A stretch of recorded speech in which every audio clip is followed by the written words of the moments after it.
on Mile High Beach, and thank you for being here. We appreciate you. We appreciate you. Yeah, so today we're going to keep on with our campground reviews, because one of the things that we know is that it's a little hard to find consistent and comprehensive campground reviews. Today we're going to be talking about a harvest host, and we use these in between our longer stays. And our longer drive days, yes. Our longer drive days, yeah. Because we really don't like to drive for very long. We try to keep it under 3 hours. 333 rule. What is that? 333 rule for basically trying to stay around 3 hours drive time, around 300 miles in a travel day, and arriving. Excuse me, and arriving around 3 or 3:30. Yeah, yeah. So if you're looking for places to stop along your route, this is the kind of video that'd be perfect for you.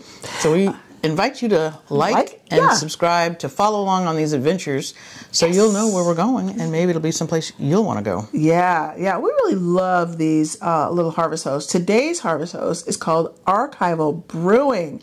Delicious. Yeah, we always like those breweries and those wineries. We do. And this one was in Belmont, Michigan. We were on our way to Mackinac City. Yes, in northern Michigan. Northern Michigan. Just wrapped up our Route 66. Yes. We had just wrapped that up, and we will put a link to our playlist here, and when we have our ebook ready, we'll have a link. You can come back to this video. We will have a link to that here also. Yeah. We were here in late July and early August. And in terms of Trip Wizard, was there anything there that you can think of that you might have added to it? No, not really. I mean, you know, when it comes to harvest hosts aren't specifically, they're not going to pop up in RV Trip Wizard like the campgrounds do or the state parks do. So what I'll have to do is usually jump into the Harvest Host app, find a place, you know, that's going to fall into that 333 rule. And then I'll go back into Harvest or into Trip Wizard, and then I can just look up the address. Yeah. You can search for any address in Trip Wizard. It's just that these, again, don't pop up like the campgrounds and the gas stations and the state parks. Yeah. So that's how I do with the Harvest Host is I just look it up in their app. Yeah. And then find the address and put it back in the Trip Wizard. Yeah. And I think we've been forgetting to do this, but we have a QR code with them. We have a discount code. Yeah, and they pop up the use QR a link. code. They use a link now. They don't have the QR code anymore, but there is a discount link, I think, that they send you to. So let us look into that and make sure. And we'll put it up on the screen if we have it. That we can provide you with what they are using now, because I believe they've moved away from the QR code, I believe.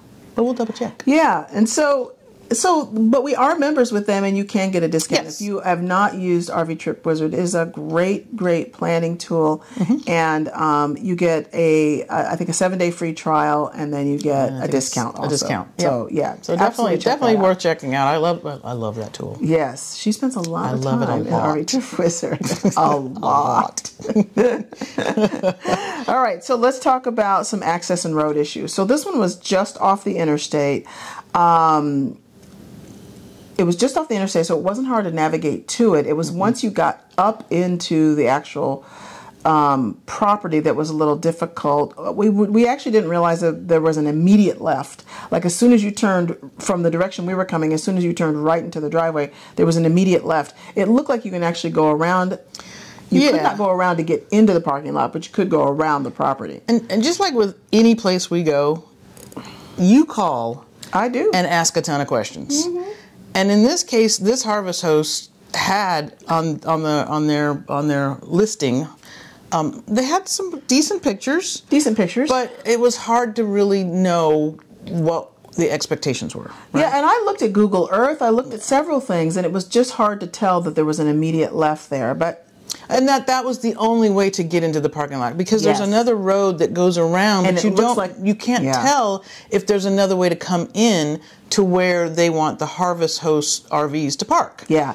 So, and part of the challenge was once we came off the main road, I go in and check in. But I've already pulled past the one turn that we're supposed to turn into. Right. So I've pulled in, I'm off the road, so I'm not obstructing any cars. Right. And you go in to get some information. Yeah, and that was part of the challenge, is you're pulling over to get out of the way, and so that you're not blocking the driveway, and now you've pulled past where you need to come in. Right. So that's the challenge. So that's because we wouldn't have been able to just whip back around around. We had to go around. But and this is what I don't recall. When you went in to ask the questions, did they tell you that the only way to enter was this first left? No. I don't even think they told you that. No, he talked about it was a little tricky to navigate once you were in the parking lot, and he was not kidding, let me tell you what. Well, but he didn't tell you how to get in the parking lot. I think it's kind of the point is that we still, I don't remember how it was that we came to know that that left turn was the only way to get in the parking lot, other than we circled around because I'd already pulled in off the road. And he did confirm, or somebody confirmed, that that road would take you back around the whole property and bring you back out to the main road. Yeah. But now when we turn back in, now we have to make an immediate left. Yeah. And that, it just wasn't clear that that was the only way to get in. But anyway. This is frequently the case with Harvest Hosts, and this is why it's good to look at their listing. It's good to make the phone calls. It's good to look at Google Earth. And you can still have an issue, even with all of that, because we did all that. So, you know, these things happen. It doesn't have to be a huge deal, but it does help you to know what to expect when you call them, when you do the And Google that wasn't even really the real issue. No. It really wasn't. And so a little tough to navigate in the parking lot is an understatement. So we've come around and now we've come into the parking lot. The thing that makes this, we're still talking about access and road issues. The thing that makes this parking lot challenging is there are a lot of cement little islands that have, you know, like trees and landscaping and rocks and trees. Just and normal. You know, just to help kind of break up the parking. The parking lot. So you kind of know where to park. Yeah. Now, if you're coming in early, before the establishment opens at, I think, at 11 o'clock, there's not going to be a lot of people, other patrons parked in the parking lot. Although if you look at the aerial photo, it shows where the Harvest Host people are supposed to be parked. If anybody's parked in the rest of that lot, it's going to block your access to get to the spaces where the Harvest Host people are supposed to be. Yeah, because just real quick, when you first make that left to come in, the parking lot's kind of like an L shape. You come in, you make that left, you go straight, and then you make the right. And that's where all the parking is for the entire establishment. The front door of the establishment, though, is when you first make that left. So most of the people park in that side of the L. Yeah. In this L-shaped parking lot. Yeah. But then there's parking when you go down and make the right. There's also parking. Yeah. But where they want the Harvest Hosts is in that kind of perpendicular side, I guess, of the L that they want them on the back side. Mm-hmm. So you have to come, and we'll put some pictures here, but you do have to come in past the front door, past whatever cars are there, and make this right turn. Yeah. That's where we got into trouble. Yeah, we did, and because there was a truck that was parked on that first L that she's talking about. The first side of that L. First side of that L, and then there was a couple of those little cement little, you know, islands. And he was the only one in that corner. That truck was the only one in that corner. And he was just a pickup truck. He was just a patron. Just a regular patron, just a regular pickup truck. Yeah, and that made that turn very difficult for us to get 66 feet around that corner and kind of snaked into a spot. And so, because I needed to pull much further to the driver's side so that I could make this big right turn to get around the island. To get around the island that was there, but he was in the way. Yeah, yeah. So suffice it to say, this section, access and road issues, no bueno for this particular spot. And it wasn't just because we're 66 feet. We actually watched some other campers come in that were smaller in size, also have problems running up over those islands and the whole thing. It's other fifth wheels that weren't as long as we were. Yeah.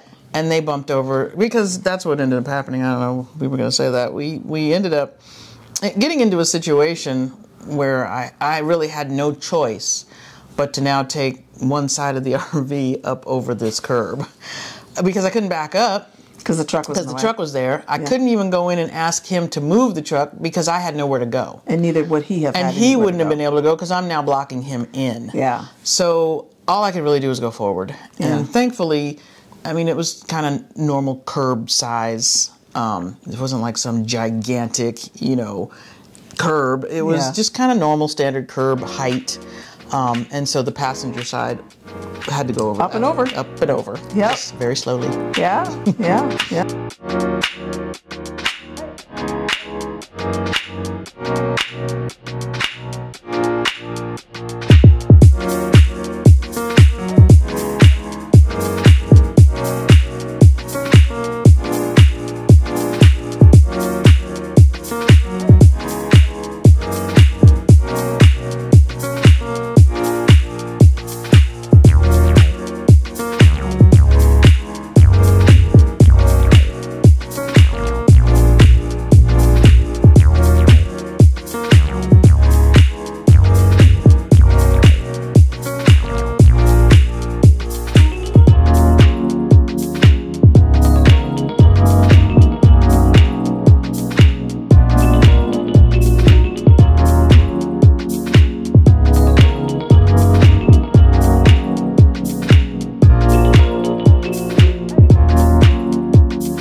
But yeah, that was a thing, and so the parking lot is just is what it is. Just something for you to know. If you're bigger than maybe 28 feet, whether it's a Class A or whether it's a fifth wheel in a truck, there's some navigating in that parking lot that might be a little tricky, particularly if there are other patrons in that parking lot. And since there's no Harvest Host signage, there were patrons that were parked in the Harvest Host spaces. And so that's a little challenging also if you're trying to get in there. Yeah, and thankfully we did get there fairly early. We did, yeah. When we got there, it was early afternoon, so they were already open. Yeah. But we were probably the second RV. Yeah. There was a Class A kind of pulling in at the same time we were pulling in. Yeah.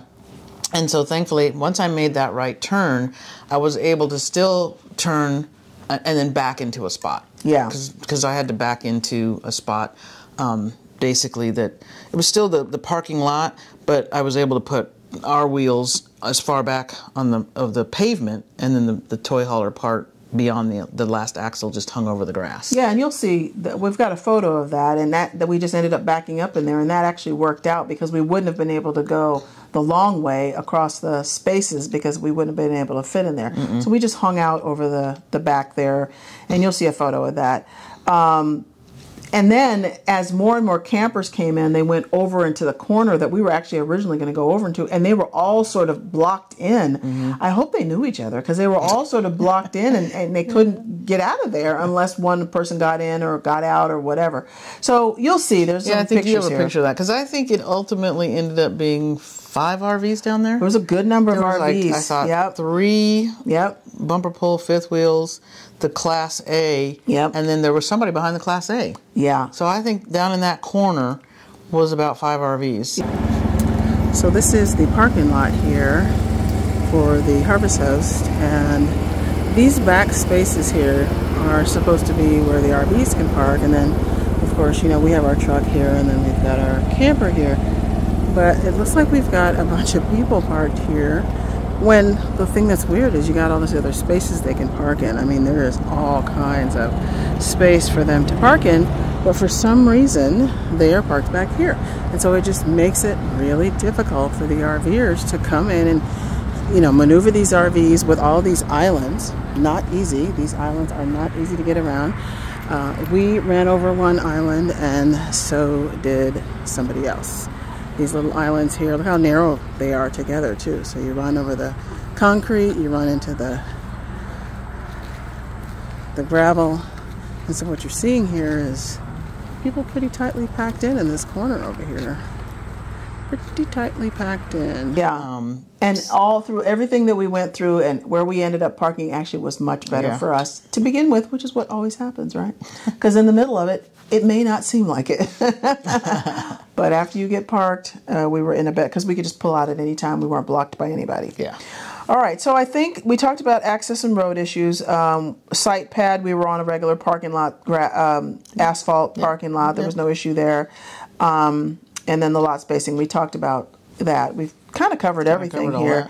Yeah. One final note here that I didn't really talk about, but Charlie's going to give this a paw up because they had a really lovely outdoor area, and they had doggy cans and doggy bags, and an area where you actually could enjoy having your pet with you. So that was very, very nice. So I will say that about them. I mean, because the establishment itself, because we haven't talked about Archival Brewing itself, Yeah, we're going to talk about top 3 and bottom 3 now, yeah. Well, and I meant just the food and the beer and all that. I mean, you know, the outside space like you're talking about, it was all very nice. It was very nice. You know, so yeah, that's part of our top 3. It is, yeah. As a matter of fact, the top 3 is good food and good beer.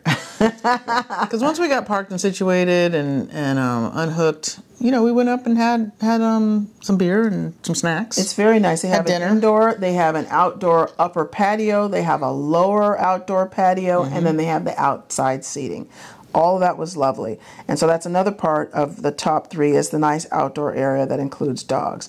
The third thing is it was pretty peaceful. It was next to a road, but after a certain hour, things kind of calmed down out there, and it was pretty peaceful out there. Because it was very nice. Wasn't across the road, I believe across the street was kind of residential. Residential, like houses and yeah. So it was very kind of quiet after you know, probably like 8 or 9 o'clock at night. It was, Yep. it was probably, you know, pretty quiet. And because we were situated as far over as we were from the other campers, we were able to run our generator. We didn't have to worry about bothering anybody with that. It worked out great. Bottom 3 on this. That parking lot. That parking lot is a problem. Yeah, the parking lot. I don't know that I would say that. And now, if you look at their listing in Harvard Host, it says, because we only go in the ones that say that they accommodate 45 foot and greater. Plus, yeah, and greater. I don't know that I would say that for them. I would say that if you are more than 35 feet, you might have a little bit of a challenge navigating in there. And I mean, here's the challenge with that, and I think we talked about this at one point. These people run a brewery, right? Right. They're not RVers. They're not RVers, right? So they have a big parking lot. Sure, they definitely have a big parking lot, but they have all these obstacles in the parking lot that make it challenging. So, Yeah. you know, can they accommodate 45 feet? Well, we got in there, yeah. But, you know, we were fortunate to not tear up the RV, honestly. Because, and again, like you said, we saw everybody that was coming in trying to make this right turn. It's just too sharp. Yeah. It is too sharp of a turn to really do that with anything, With the like amount you of said, space that longer you than have. like 30 feet. Yeah. So anyway, Yeah. you know, that no was, flags or you know, signs, not no clear signage, yeah. where the Harvest Host parking is supposed to be, and the fact that they had patrons parking in the Harvest Host spot made all of that infinitely more challenging than it needed to be. And you need a beer after that. Yes, you do. You need a flight after that. Which we had. We did. It was delicious. It was delicious. Yeah. Yeah. Yeah. So Pookie is going to give this a thumbs up because he's giving it a paw. Yeah, that's right. He didn't have any thumbs. He didn't have thumbs. He is giving it a paw up because he did love the outdoor area and he did love those sniffs. They were very nice. But we, because of access and road issues, and then the lot spacing, signage. and then the no signage, we are going to have to give this one a thumbs down. Yeah, for us. Now again, we've said all along that just because we give it a thumbs down, remember we're 66 feet, you might have a smaller RV, it might be perfect for you. So don't take that and say, hey, gee, I don't want to go there. and again, and I think too, and maybe you're going to say this, but thumbs down doesn't necessarily mean we'll never go back. We just now really know what to expect. We'd have to come in there at 6 a.m. So we would just, we would probably plan to maybe come in a different time. So thumbs down just means from a big rig friendly perspective. It didn't meet the big rig friendly perspective. It did not. If we're in the area again, we need a one night stop. We want a flight of beer. We just now know how to deal better with getting into there, because all that confusion about how you even get in the parking lot, and then once we were in the parking lot bumping over the island, now that's now not an issue. Yeah, and that's why we do these videos, folks, so that you don't have to deal with it. We do. You can learn from what we do, and you can take these things, do your planning, and get there at a good time and know the best way to get in. That's truly what this service is about. So we hope that you find it useful. And on that note, if you found anything that you learned or found something that was useful, if you've been to this Harvest Host before and you liked it, or if you want to go to a Harvest Host and you're looking for one, drop us a comment below, introduce yourself. We would love to meet you. We appreciate you hanging in here with us. Like, subscribe, share. We'll put our merch QR code up here so that you can check out our bonfire store. We've got the planning mug. I think we mentioned Route 66. That's coming up. Our ebook is coming up. Yep, it's coming up. So, I think that's it. Yes. So we will see you at the next stop. Thanks for hanging out, folks. Bye-bye. Bye.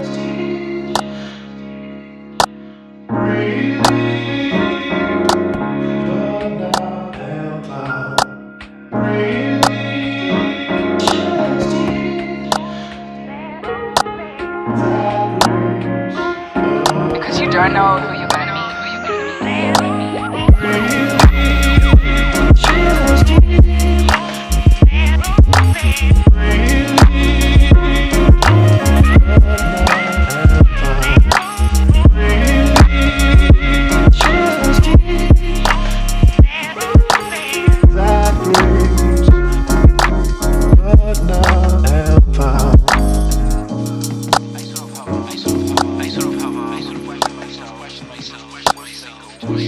Where should I go?